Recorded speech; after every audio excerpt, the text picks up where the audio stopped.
connected age. In the connected age, as Diana says, knowledge is everywhere. And because knowledge is everywhere, learners need mentoring and guidance in how to access, evaluate, and use it. We're also no longer just responsible for what we tell people. We're also responsible for what people learn. And because we're responsible for what people learn, we've expanded our range of methods. We have a multimodal toolkit, and yes, lectures are one part of that toolkit, but there are many, many, many other ways of engaging learners. Lots of decisions go into selecting the best tools and the best strategies for the particular learning scenario. Learning is also social within this framework. It's a dialogue that includes peers and even people outside the program. Even in the context of self-paced learning, people want to know that they're a part of something larger. As opposed to tests and other kinds of quizzes, we're now talking about assessments that are authentic, that allow people to put the things that they've learned into practice within real-world scenarios. So in a world of connected learning, there are many, many, many decisions to make. Learning design is the process of making wise decisions to create effective and engaging opportunities for learning. So, if learning is equal parts art and science, the art is the selection, is the thinking about the design piece. The science is understanding how people learn, and the tremendous amount of research that has recently come out that is revolutionizing what we understand about what's happening in the brain when people are learning. Then we, by extension, need to be equal parts artist and scientist. So if all you do is record your lectures and put them online, you don't need the eye of an artist. If all you do is test and quiz, you don't need to know about the latest research when you create trainings, courses, and programs. Professional expertise is enough. But if you want to move out of the information age and into the connected age, you will need much more than that if you want to keep pace with change, innovate, and help shape the future. This is where the competencies or capabilities that we've identified through our conversations with experts and leaders in the field come into play. In addition to having professional expertise, they told us that the people they hire need to be systems thinkers, communicators, creative problem solvers, and to be culturally responsive in creating materials that operate within a globally connected society. How do we do this? The cohesive curriculum that we've designed helps develop and refine the capabilities that you saw in the previous slide. We'll get into the curriculum a little bit more in terms of details, but before we move into that part of the specifics, I'd really like to talk about the nature of the experience. You may or may not have experience teaching or learning in a fully online environment. And because our program is fully online, you may be wondering what that will feel like when you're taking our courses. We believe that online learning should be fruitful, engaging, connected, and personal.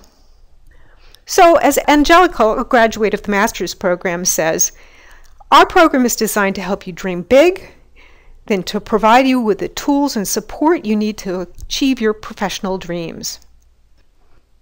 Our mission is to anticipate and shape the future of next generation in a technology-rich, globally connected society.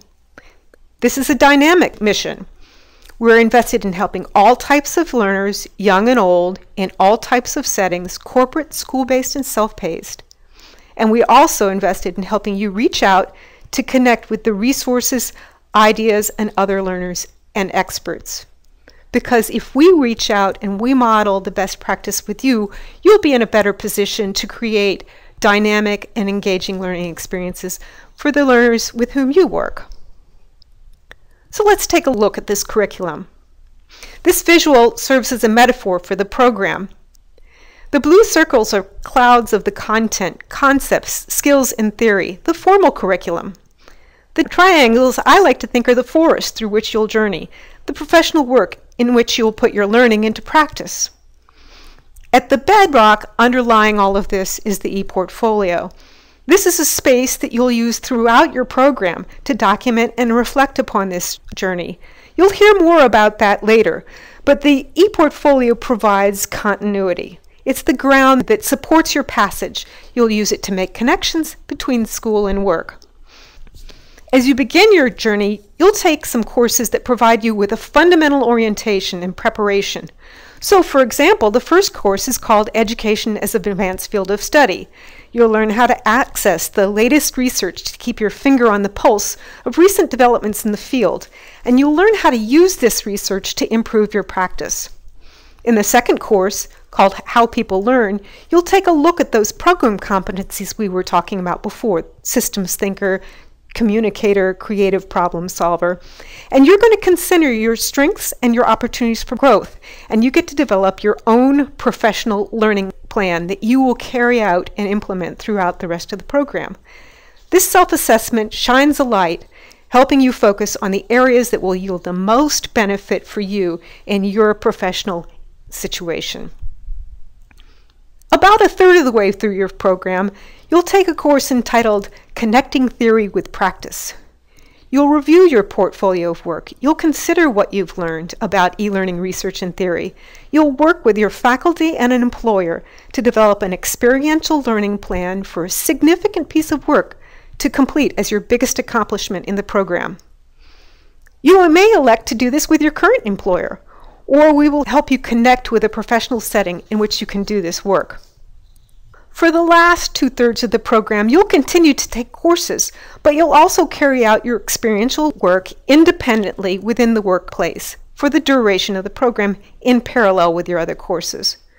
But it won't be totally on you. You won't be totally on your own. You'll document this work in your ePortfolio. We will hold periodic virtual gatherings to share work, discuss discoveries, and consider the challenges with both peers and faculty and receive feedback. You'll be doing this in conjunction with your faculty, mentors, and also in a cohort of peers, learning alongside each other as you put your ideas and your learning into action. During the capstone course, you'll bring it all together. You'll present the fruits of your labor to others. You'll present your experiential learning work to your peers, to your faculty, to your employers, and because you have the ePortfolio to work with, you can present it to the public if you choose to. Now let's get back to that learning portfolio.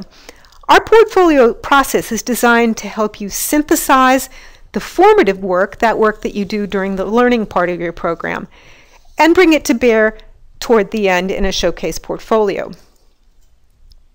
With the guidance of faculty and peer employer feedback, this portfolio process helps you transform your work into a professional online presence.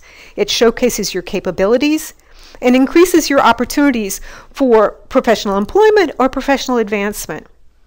So I like to think at Northeastern we have our head in the clouds and our feet on the ground. This allows us to be able to do real things while we also anticipate the future and demonstrate our capacity to be leaders in next generation learning.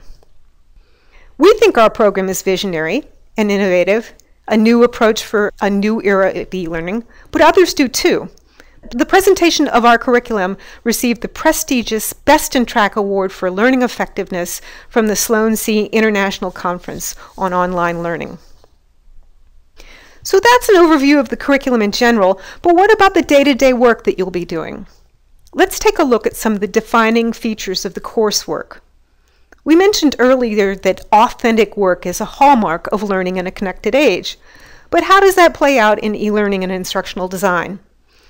Well, in addition to the professional learning plan and the workplace-based experiential learning, you can expect to create examples of e-learning, to develop case studies of e-learning in action, to make professional connections through interviews with thought leaders in the field, and to do many, many other forms of work that are authentic, real to the profession, things that you will work with faculty to continue to refine so that by the end of the program, the work samples that you have to offer are not just coursework, they are professional work. Now, you've heard me refer to the ePortfolios, and I want to talk about what they are. ePortfolios are equal parts tool and process. As a tool, it's a web space to store your work, And it's a place where you journal about what you're learning and assess your development as you look at the work that you've done. But e-portfolios are also a process. It's a process that's a method for putting learning into action and for drawing on that experience to improve learning. Now, Travis, who's a former student in our program, attests to the power of this method. He explains that it allowed him to make connections and get more out of the program. But what does an e-portfolio look like? Because it's developed over time, you have plenty of opportunities to experiment with the format and look. And if you don't already know very much about technology, we can work with you to develop your skills to create something that is not only substantive, but beautiful. As Stephanie says, the e-portfolio process provides you with an opportunity to bring your learning to life, to communicate your ideas in an engaging combination of words, images, video, and social media. We've also designed the e-learning program in such a way that you can bring your academic learning into the workplace and the workplace into your academic learning, particularly lifelong learning and learning within global contexts. You have an opportunity to make a significant difference.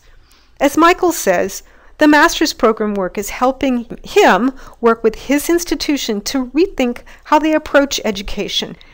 You won't just come out of this with a credential, you'll come out of this with the capacity to help change and improve the institutions in which you work.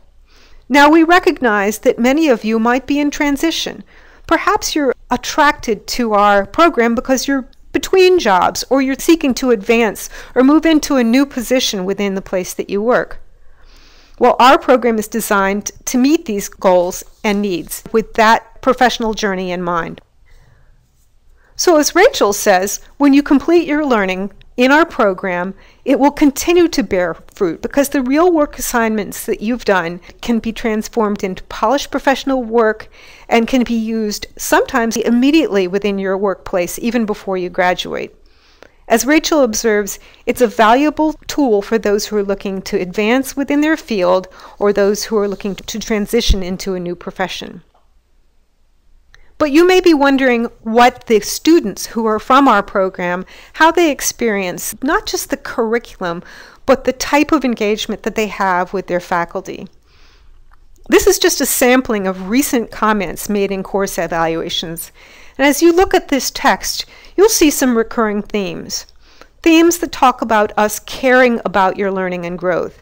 Themes about us having a personal connection. Themes about being in a connected, networked, and supportive community of professionals.